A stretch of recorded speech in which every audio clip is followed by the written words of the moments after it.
Hi, my name is Sean Cox, and today I'm going to talk about the book, How to Win Friends and Influence People. This book was written almost 100 years ago in 1937 by Dale Carnegie. Dale Carnegie originally taught courses on public speaking, and then a need arose for him to go ahead and try to help people. So he went ahead and wrote this book about how to win friends and influence people. When he wrote this book, he interviewed a lot of other successful people, including the President of the United States, Andrew Carnegie of the railroad and oil industry, and other things as well. And through a culmination of all these people that he spoke with, he put together this book. This book has over 30 different principles in it, and I'm just going to go ahead and discuss 6 of those today. One of the ones we're going to talk about is it's called Don't Criticize, Condemn, or Complain. What this basically means is that it's very foolish to scold anyone. Even criminals will tell you that if they want to get something from somebody else when they're robbing a bank, they'll tell you not to scold anyone. It's better off to go ahead and talk to them nicely, not complain about anything, because they'll get a lot faster than what they want. Every day in business, when you talk to people nicely, it's much easier to ask for forgiveness than it is, or excuse me, it's much easier to get bees with honey than it is vinegar. Criticism is futile because it puts people on the defensive. Whenever you try to criticize somebody, they're automatically going to argue with you and try to tell you how you're wrong. So it's one thing that you should stay away from.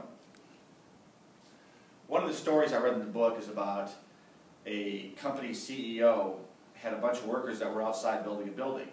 None of them were wearing their hard hats. So rather than going outside and asking them why they weren't wearing their hard hats or yelling at them, he went outside and asked them, do the hard hats feel uncomfortable? Do they not fit your head? You know, what's the story? And what they said is no. Said, well, tell you what, if you guys could, I'd appreciate it if you wore the hard hats, because if something falls on your head, you're going to die, and I don't want nothing to happen to any of you. He went back outside a couple hours later because he did it nicely, didn't criticize or complain. Everybody had their hard hats on. Abraham Lincoln, one of the greatest presidents of all time, had a bad habit before he became president of writing letters that criticize and condemn people. He did this so much that another politician, before he became president, challenged him to a duel. Thank God he didn't go through with the duel. If he would, it would have cost him his life because he didn't know what he was doing. Once he became president, he made a habit out of writing a letter and then not sending it to the person. It allowed him to vent his frustration but not criticize the other person. This made him great because he didn't go ahead and do what most people would have done by going ahead and sending this out. Any fool can criticize. A great man shows his greatness by being nice to the little man, which is exactly what Abraham Lincoln did. Principle number 2 is smiling. Believe it or not, when you smile at somebody, it denotes acceptance. It means that I like you, how are you doing, I'm so glad that you're here. Something as simple as just smiling like that makes all the difference in the world. Even when you smile and you talk on the phone, people can tell it through your voice. It's one of the greatest things that you can do. It also lets people know that you're happy about what you're doing and you're glad that you've seen them. It's just real simple and everybody should follow that. One good example is if you look at a baby. What happens when people see a baby and a baby smiles? They smile right back at them. Follow the example of a baby. People who smile tend to teach, manage, sell more effectively, and raise happier children. Everyone smiles back at you, and it helps you to control your thoughts when you smile as well. The third principle is be a good listener. Encourage others to talk about themselves. People are hungry to feel important. They want to feel important about themselves. Criticism kills ambition. One of the best things I ever remember is when I sold vacuum cleaners. We had a customer who brought their vacuum cleaner within the 3-day right to cancel, and the neighbor came in, and the neighbor was the strong arm trying to tell us what we're going to do and how we're going to do it. My boss, who was the owner of the company, brought the customer and the neighbor in, sat down and talked to them to figure out what the problem was, and they just wanted to return it, felt that it was, they couldn't afford it, and whatever the case was. Well, through small talk and conversation, the owner of the company found out that this guy had won a pool championship for the city of Orlando. And what he did was, the neatest thing is that every time a salesman walked by or a manager walked by, he'd say, John, come here a minute. I want you to meet so-and-so. Did you know that he's the champion of the Orlando Pool League? And he kept bringing people in, making this guy feel important. By the time he was done making this guy feel about how important he was, the guy said, you know what, we're not going to return it. In fact, I'm just going to go ahead and buy it from her so she doesn't have to worry about it. Just by making that other person feel important, it makes it easy to get people to do what you want to do. Get the other person to say yes immediately. One of the greatest people of all time that was able to do this was Socrates. Most college classes are taught in the Socratic method. And one of the things the Socratic method uses is getting people to say yes. World Book encyclopedias back in the day, when they used to sell them door to door, their entire presentation was based on 66 questions which required a yes answer.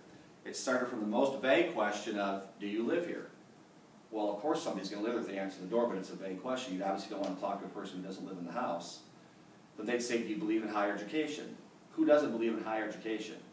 And what this presentation would do is, after asking 66 times of all these yes questions, by the time it came down to the end of the sales presentation, the customer was saying, would you like leather? Yes. Did you want to spend extra money? Yes. They keep saying yes.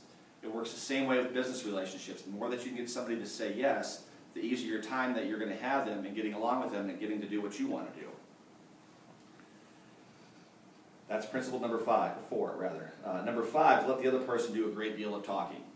If you let the other person talk long enough, they'll give you enough information about themselves to be able to accomplish whatever you want. One thing that you should try to do is get the person to talk about themselves enough where that you don't have to sell them anything. One of the stories I heard a long time ago was a salesman went in to sell fabric to the president of the company of General Motors. And it was the president of the company, the purchasing agent, and 2 other people in the room. The problem was that the salesman had laryngitis and lost his voice. He couldn't speak, so he couldn't sell anything. That made it a little bit difficult. And he tried to talk and kept trying to talk, and it didn't work. And as he kept trying to talk, he'd write it down on a piece of paper. He wrote down, I have laryngitis, I'm sorry, but I can't speak.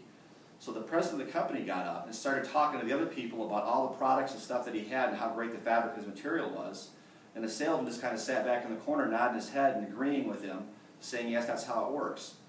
Well, when it came down to it, when all the people went ahead and presented all their products to the president of the company and the other people there, he ended up getting the contract. And he got the biggest contract he ever had in his entire life just by letting the other person talk and not being able to speak himself.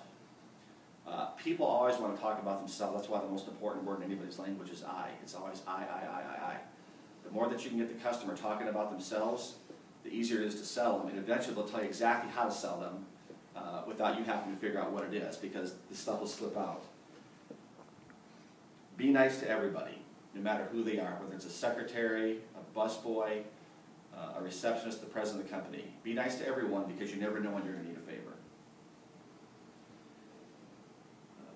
Another good thing to go ahead about letting other people do a great deal of talking, one of the things that you can do is memorize people's names and find out when their birthdays are. I'm fortunate enough to work at a company where our COO and our company owner make it a habit to call everybody on their birthday and wish them happy birthday. And that's never happened to me before, and I can tell you if it had a good effect on me thinking that they remembered my birthday, even though I know he put it in his calendar to remember it, it made it a lot better for everybody else too, and everybody feels good about where they work because it's something so small, everybody being able to remember somebody's birthday. If you're willing to let people tell stories of themselves, you always get what you want. If you listen to the person long enough, they'll tell you exactly how to sell them.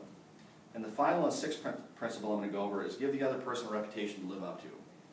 Let's say, for example, that you walk into a store and you buy something and you have to return it. And the store has a policy, we're not going to return it, it's worn, I don't care what happened. Well, if you argue with them like most people, they're not going to return anything and you're not going to win. If you build that person up to a reputation, and here's how you would do it. You'd walk in and say, I love this store.